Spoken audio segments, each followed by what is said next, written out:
Welcome to Luca and Miguel. Enjoy the video. You start by validating prerequisites, PHP with Xdebug, VS Code, and the PHP debug extension. Open PHP. Enable and enable Xdebug. Mode equals debug and Xdebug. Start with request equals yes, then restart your web server. Once done, confirm the Xdebug version via PHP or phpinfo. You need matching versions.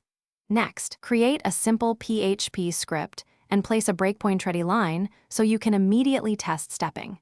Make sure the workspace folder is the project root so paths stay consistent. Now configure VS Code to listen. Open vscode/launch.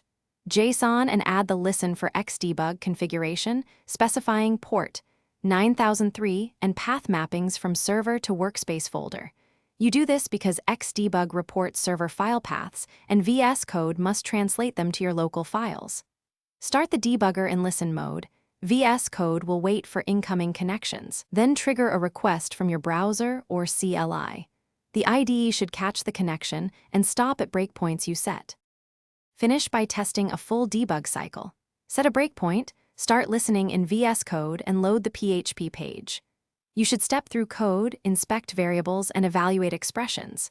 If nothing happens, check Xdebug logs and confirm the port 9003 vs 9000 and client host are correct. Firewall or Docker networking often blocks connections. One key troubleshooting tip: enable Xdebug. Log and watch for connection attempts. This tells you whether Xdebug is contacting VS Code or being rejected, so you can adjust path mappings or network settings. Thanks for watching and please subscribe. It's the best investment you'll ever make.